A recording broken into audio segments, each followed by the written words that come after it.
여호수아 제1장.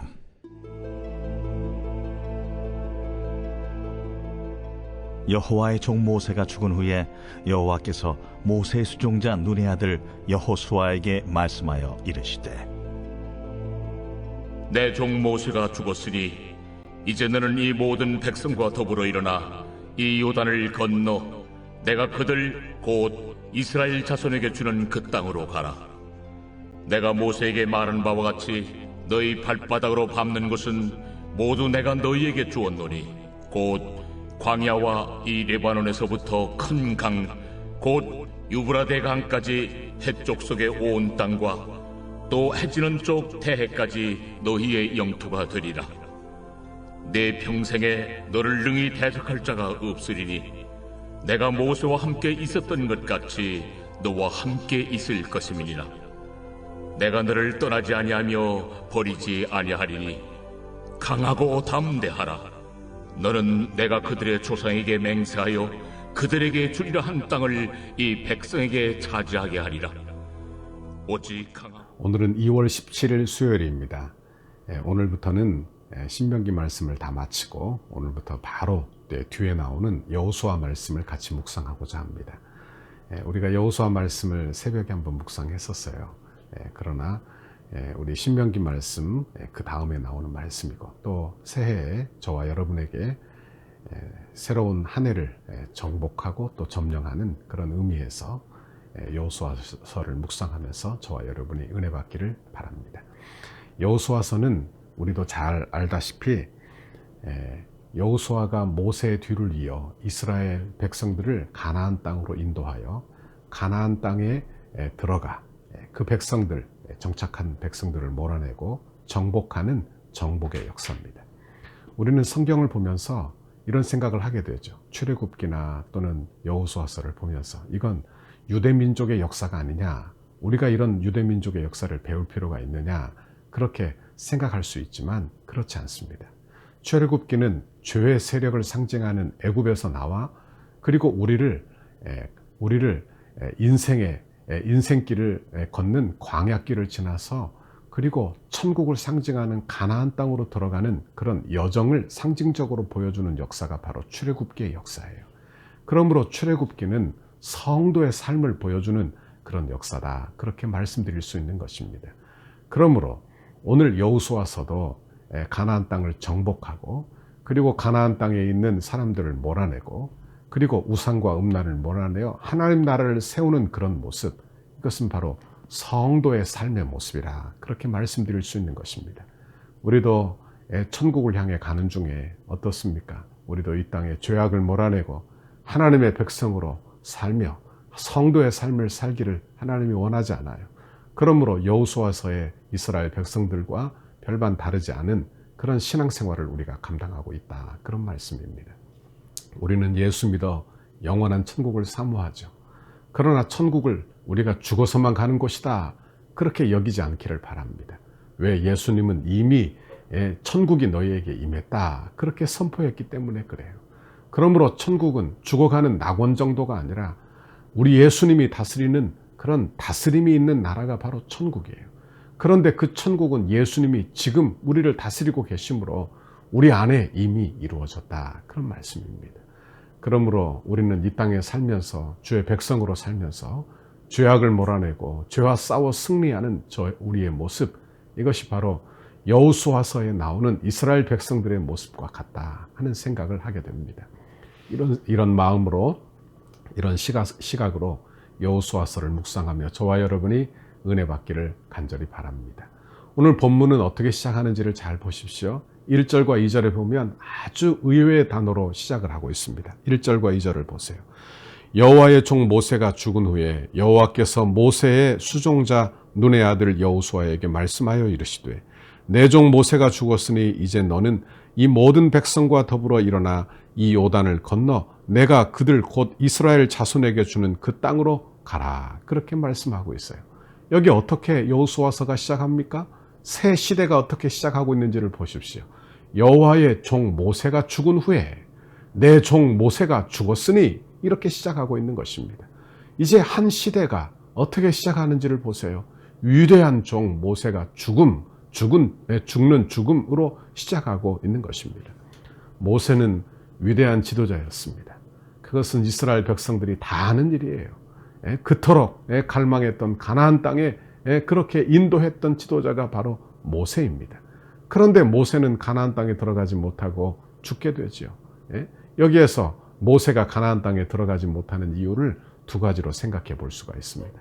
첫째는 모세가 위대한 지도자인 것은 사실이지만 그의 능력으로 된 게 아니에요.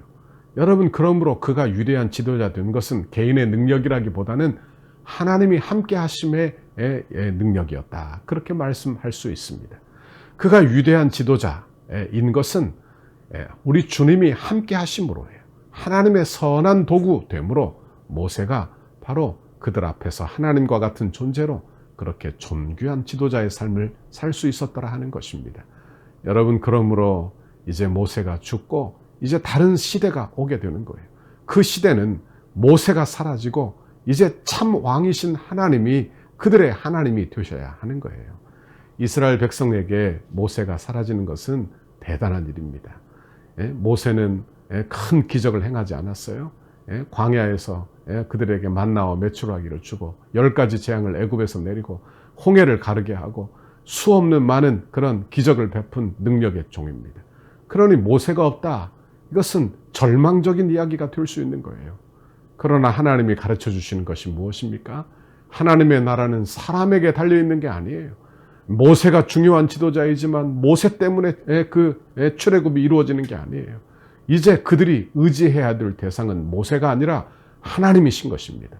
여러분, 모세가 아니라 하나님의 영광이요, 하나님의 나라가 세워져야 한다. 그런 말씀입니다. 그런 의미에서 모세가 이제 사라지게 되는 것이죠. 둘째로는 하나님은 각자에게 다른 임무를 주셨기 때문입니다. 모세의 임무는 어디까지입니까? 백성을 가나안 땅 입구까지 인도하는 것이요, 훈련하여 광야의 훈련을 하여 준비시키는 일이에요. 여기까지입니다. 그런데 이제 모세는 이제 여기까지 하고 다른 지도자에게 자기의 고난을 위임하고 있는 것을 보게 됩니다. 모세가 결정적으로 가나안 땅에 들어가지 못한 사건이 있죠. 그것은 그가 백성들을 인도하는 중에 분노를 참지 못하고 반석에서 물을 내면서 반석을 한 번 쳐야 되는데 2번 친 것입니다. 우리는 이 말씀을 묵상하며 이런 생각을 하게 되죠. 뭐 그리 큰일이라고, 한 번 칠 수도 있고 2번 칠 수도 있지, 왜 이 일 때문에 주의 종 그렇게 쓰신 모세를 가나안 땅에 들어가지 못하게 하는가.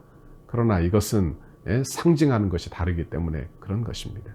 여러분, 반석은 누굽니까? 신약성경에 보니까 그 반석은 예수 그리스도시라 그렇게 말을 했어요.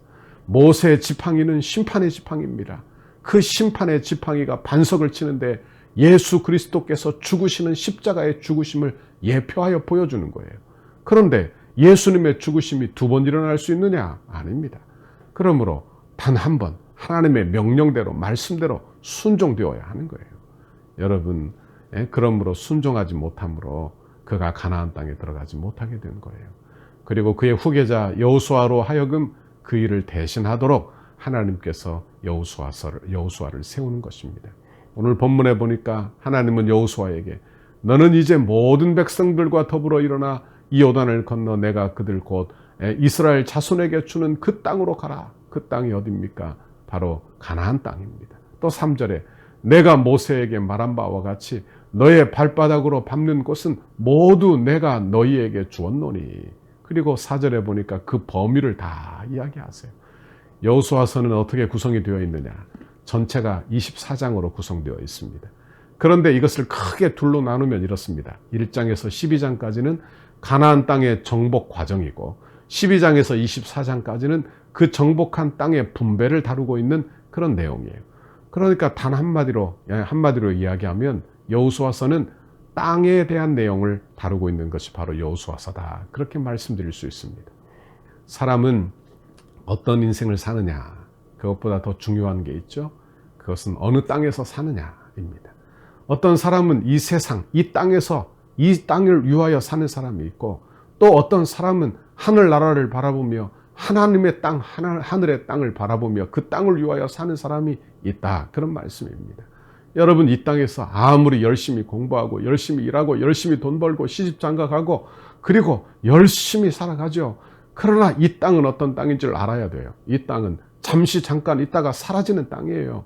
이 땅은 영원하지 않고 유한한 땅이 되는 것입니다.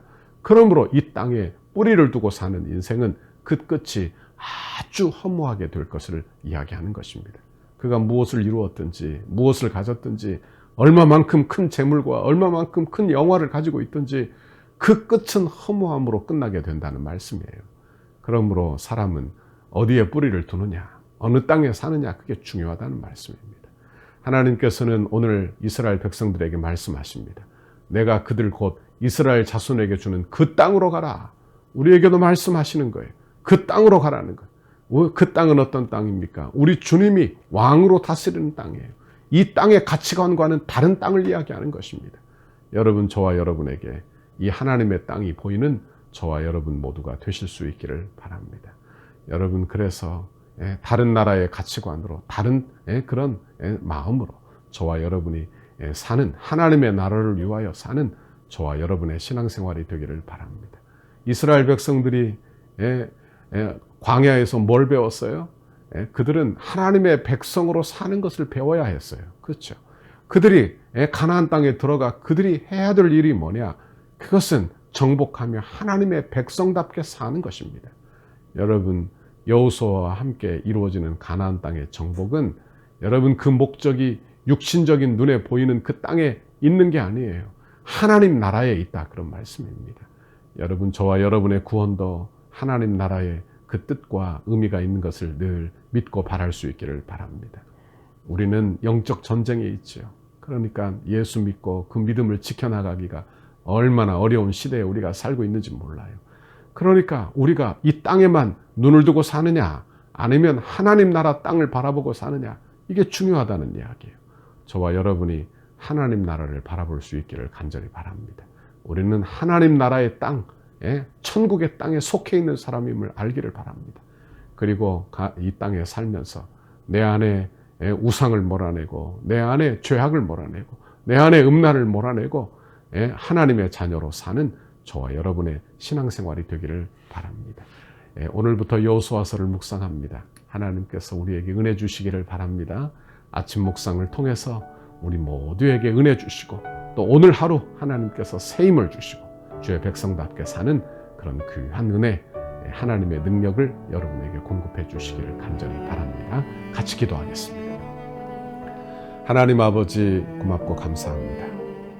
오늘 이렇게 신명기서를 마무리하고 오늘부터 여호수아서를 묵상하게 되었습니다. 아침에 묵상하는 이 시간이 복되게 해주시고 우리 성도들이 은혜 받게 해주시고 이제 내 안에 죄악과 우상과 하나님의 음란을 몰아내고 하나님의 백성으로 사는 그런 복된 삶을 우리 모두 다 살아내도록 주께서 인도해 주옵소서. 예수님을 나의 왕으로 섬기는 아버지 천국 생활을 감당하는 주의 백성들이 다 되게 인도해 주옵소서. 오늘 하루도 힘을 주세요. 하나님, 오늘 하루도 어둠이 틈못하게 막아주세요. 지혜 총명 더하여 주옵소서. 감사합니다. 예수님 이름으로 기도하옵나이다. 아멘. 우리 교회를 향한 주님의 뜻을 이루소서. 백대기도문 13페이지 수요일 하나 되는 성전 건축을 위하여 함께 기도하시겠습니다. 설계를 통하여 표현된 상징성, 기능성, 경고성, 미래성이 은혜롭게 건축되어 덕소교회 건축이 시대를 대표하는 건축이 되게 하옵소서. 하나님께서 지혜를 주시고 재능을 주셔서 설계사의 도면 그대로 정확하고 세밀하게 시공되게 하옵소서. 시공사와 건축위원회 사이에 원활한 소통이 이루어지게 하시고 교회 건축의 모범이 되는 건축 과정이 되게 하옵소서. 시공사를 통하여 진행되는 건축의 단계마다 그 분야에서 가장 신실하며 탁월한 전문가들을 붙여주시고 성령으로 하나 되어 최상의 팀워크를 이루게 하옵소서. 처음부터 끝까지 모든 과정에 하나님의 인도하심을 받는 시공사가 되게 하시고 한치의 어긋남과 흐트러짐이 없이 완벽하고 튼실한 건축 과정이 되게 하옵소서. 부살렐과 오홀리압처럼 정직하고 신실한 마음으로 공교한 기술과 예술성, 안전성으로 섬기는 건축 시공사가 되게 하옵소서. 세밀한 시공을 통하여 성전 건축이 덕소와 남양주를 대표하는 명품 건축이 되게 하시고 한국 건축의 새로운 모델이 되게 하옵소서. 공사하는 기간에 시공사가 하나님의 도우심을 간구하며 성실과 정직으로 공사를 맡게 하시고 특별히 하도급 업체나 인부에 이르기까지 좋은 사람들로 채워지는 은혜를 경험하게 하옵소서. 공사 기간에 시공사의 재정이 원활하게 하셔서 금전적인 어려움이 없게 하옵소서. 건축에 조금의 차질이 없도록 모든 건축 자재가 잘 준비되게 하시고 일기와 환경까지도 하나님께서 섭리하여 주셔서 물 흐르듯이 진행되는 건축이 되게 하옵소서. 시공 과정 중 건축에 대한 의견을 나누고 상황을 점검할 때마다 막힘없는 소통이 이루어지는 행정이 되게 하옵소서. 건축이 진행되는 동안 우리 교회를 통해 넘치는 은혜와 복을 받아 사업이 더욱 번창하게 하시고 기쁨으로 건축에 동참하는 업체 되게 하옵소서. 시공사의 모든 직원들이 성전 건축을 통해 하나님을 알게 하옵소서. 시공사가 교회를 건축하면서 더욱 많은 일거리가 생겨나게 하시고 교회의 건축을 즐거움으로 감당하게 하옵소서. 토목, 구조, 기계, 전기, 냉난방, 조경, 음향, 영상, 조명 등 모든 분야가 잘 시공되어 정교함과 탁월함을 갖춘 건물로 마무리가 되게 하옵소서. 우리 주 예수 그리스도의 이름으로 기도합니다. 아멘.